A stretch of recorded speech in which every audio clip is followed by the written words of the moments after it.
Hello, my name is Lexis Massey. I'm a coastal environmental science major and a biology minor. I will be graduating from Flagler College this December, and I hope you enjoy our presentation. My name is Bonnie Robertson, and I am a coastal environmental science major and a graduating senior here at Flagler. Hello, my name is Jesse McCullough, and I am a coastal environmental science student here at Flagler College. I'm a senior, and I will be graduating this year. Reinforcing St. Augustine seawalls. How a hybrid approach can increase shoreline protection and improve ecosystem function.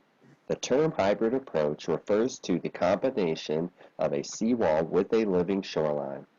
This page includes all resources used to create this presentation.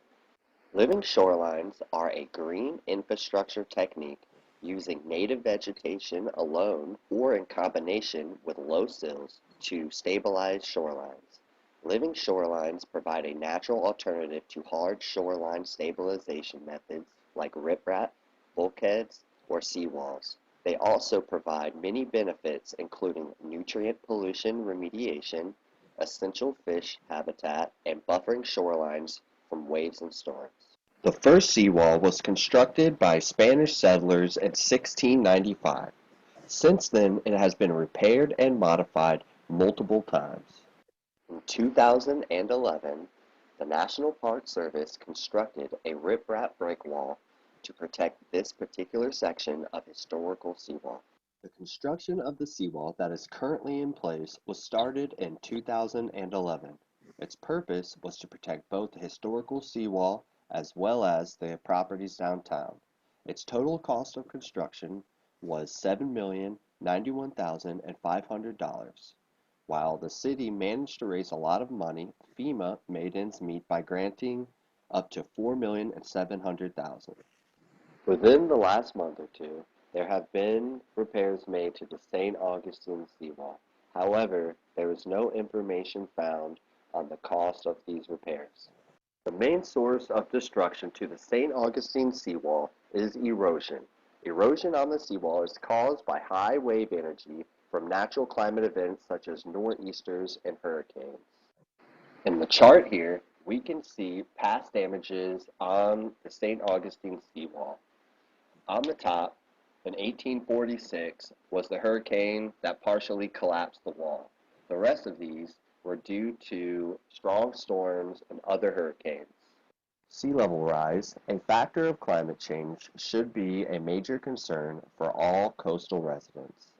As the sea level continues to rise, flooding will occur more frequently. Another factor of climate change is the increased activity and intensity of storms. Since the seawall is only designed for Category 1 hurricanes, the city of St. Augustine will face major flooding in the future. The hypotheses for our research include 1. Living shorelines will act to mitigate wave energy before it reaches the seawall, dissipating this wave energy at different rates based on living shoreline type and extant establishment. 2. Living shorelines will result in greater organic matter content within the sediment and seawalls alone, and areas of decreased wave energy will result in greater organic matter content. I'm going to be talking about our methodology for deriving our wave energy, organic matter, and biodiversity data. First, it's important to define our area of study. We chose 3 locations along the Matanzas River, the first of these being the seawall and adjacent living shoreline in front of the 85 Marine Street parking across from the National Guard barracks. Our second site is the living shoreline north of Castillo de San Marcos near Water Street. Our third site, which many of you may have seen before, is the riprap barrier composed of rock and oyster on the south side of Castillo de San Marcos. For each site, 5 poles were placed in columns horizontal to the shoreline in rows of 3, forming a 5x3 grid of 15 total poles. The intervals between columns were chosen based on site accessibility, as well as ensuring our increments included all areas of high, medium, low, and no vegetation, and different types of vegetation, allowing us to compare areas within a site as well as between different sites. The rows perpendicular to the shore were spread in 5-meter intervals extending away from the shoreline. These 15 points defined exact sampling areas for all 3 of the methods. When taking wave energy measurements at all sites, 2 methods are used. The different setup for both can be seen in the 2 images shown. For both, a stadia rod is placed at each of the poles and directly on the substrate to ensure results are not skewed by oyster or rock height. The equation used to calculate wave energy is P equals HMO squared times T, where P equals the wave energy, HMO equals significant wave height, and T equals wave period. We used our average wave height and wave period for each pole to complete the equation. To observe how wave energy dissipates as it passes through different vegetation, 2 stadia rods are simultaneously placed at adjacent poles, either horizontally across the grid or perpendicularly. Each is recorded with the other pole visible, and once both devices are recording, a group member slowly shouts numbers 1 through 5, an auditory cue that allows us to align the videos and ensure that we are measuring a single wave across both stadia rods. In the case of perpendicular measurement, a second corresponding verbal cue is also utilized to ensure that the same wave is measured between stadia rods, as this wave would not be hitting both points at the same time. When going through this data, we record wave height and period by looking at the difference between the trough and crest of a wave, as well as the time between successive crests. We recorded this data for 20 consecutive waves and averaged the height and period to ensure accurate representation for the site. To analyze organic matter, samples are first collected by pressing a petri dish into the mud and removing it with a spatula to collect only the top 1 centimeter of sediment. All sediment from a single area is placed into a marked Ziploc bag. This method ensures that variation in organic matter is not due to sediment depth, but rather changes between the sites. Each pole was sampled twice for a total of 30 samples per site. Once in the lab, samples were dried in an oven, then sieved to ensure no large gravel or aggregates were present. Following this, the loss on ignition method was used to analyze organic matter. Approximately 6 grams of sediment was placed in a labeled crucible and put in a combustion oven at 550 degrees Celsius for 24 hours to burn away any organic matter.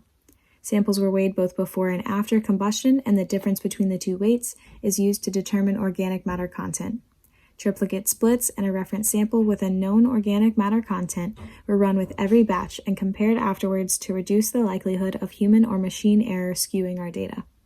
Finally, biodiversity was measured using a 1 meter squared quadrat divided into 100 squares that was placed at each pole, with the top corner making contact with the pole and the sample area extending away from the shoreline and toward later poles in the sequence. Squares containing various vegetation and substrate materials were counted and recorded to determine combined cover, summing all cover values to more accurately represent the diversity of an area. This information was used to determine shoreline type and dominant vegetation. So now, let's take a look at our results. Firstly, we will look at the relationship between wave energy and sediment organic matter. On this plot, you can see the average wave energy of an area versus the organic matter content. The sediment organic matter content is plotted on the x-axis, while wave energy in kilowatts per meter squared is plotted on the y-axis. Each data point that you see represents the average wave energy versus the average organic matter content for each of the 45 poles present throughout our 3 sample sites. As can be seen from the linear regression line, there is a moderate negative correlation between wave energy and organic matter content. As the wave energy within a site increases, sediment organic matter content within that site decreases. We therefore accept our hypothesis that areas of decreased wave energy will result in greater organic matter content. This relationship between wave energy and organic matter content can be explained through the relationship between the flow velocity of water and the resulting effects of this velocity on particle size. As wave energy travels through vegetation, the flow velocity is slowed and smaller sediment particle sizes that would have been eroded or remained in transport within the water column will instead become deposited as there is no longer enough wave energy to keep them suspended. The deposition of these smaller sediment particles due to decreased wave energy will promote the accumulation of organic matter. This is because smaller particles have a greater surface area to volume ratio due to them having more surfaces exposed, as can be seen in this graphic. Therefore, as wave energy is decreased and smaller sediments are deposited, there is a larger surface area for organic matter to accumulate. This bar graph shows the average wave energy at hybrid living shoreline and seawall-only areas. Shoreline classification is plotted on the x-axis, while average wave energy in kilowatts per meter squared is plotted on the y-axis. The high standard error shown on this graph is representative of differences between sites, as Site 2 saw much higher average wave energy than our other sites. Overall, we saw a slight decrease in wave energy in hybrid living shoreline areas as compared to seawall-only areas. Our p-value was greater than 0.05, so the observed difference is not statistically significant. Therefore, we reject our hypothesis that living shorelines will decrease wave energy. Because we did not see a significant difference in wave energy, we cannot determine if a specific living shoreline type was more successful at dissipating wave energy, and we therefore reject our hypothesis that wave energy will dissipate at different rates based on living shoreline type and extent establishment. This next bar graph shows the average organic matter content at hybrid living shoreline and seawall-only areas. Shoreline classification is plotted on the x-axis, and average organic matter content is plotted on the y-axis. The high standard error bar is due to variations between sites, as we saw unusually low organic matter values at Site 2. Overall, we saw a slight increase in organic matter at hybrid living shoreline areas as compared to seawall-only areas. Based on our p-value, the observed increase in organic matter content is not statistically significant. We must therefore reject our hypothesis that hybrid living shorelines will result in greater organic matter content within the sediment than seawalls alone. We believe that wave energy did not greatly decrease at hybrid living shoreline sites due to the minimal extent of the studied living shorelines as well as the presence of the seawall, although we did see slight dissipation at areas with a living shoreline. Once waves reached the seawall, they will be reflected back with equal energy rather than being dissipated.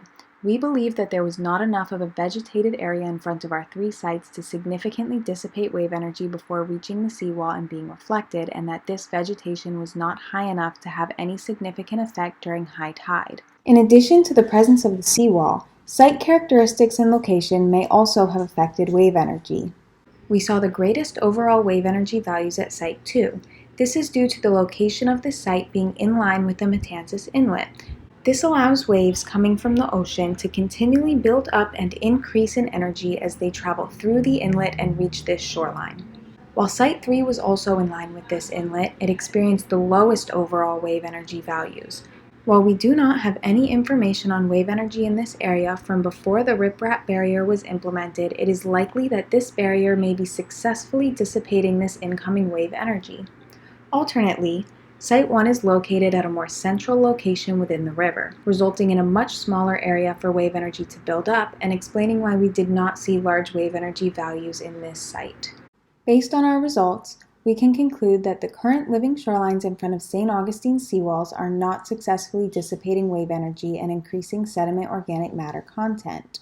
We believe that the implementation of living shorelines that are more successful in dissipating wave energy would result in a better protected shoreline, as the overall amount of energy hitting the seawall would be decreased, causing less sediment erosion and less destruction to the seawalls, better protecting these sites from increased wave energy during big storms.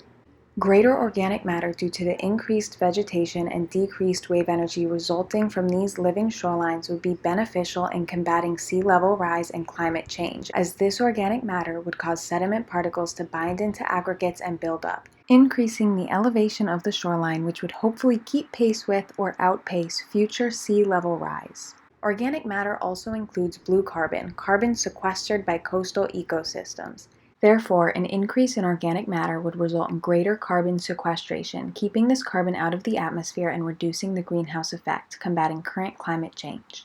We therefore suggest further studies to determine what living shoreline types would be best at mitigating wave energy and at what distance in front of a seawall these living shorelines should be placed in order to most effectively mitigate wave energy and increase sediment organic matter content.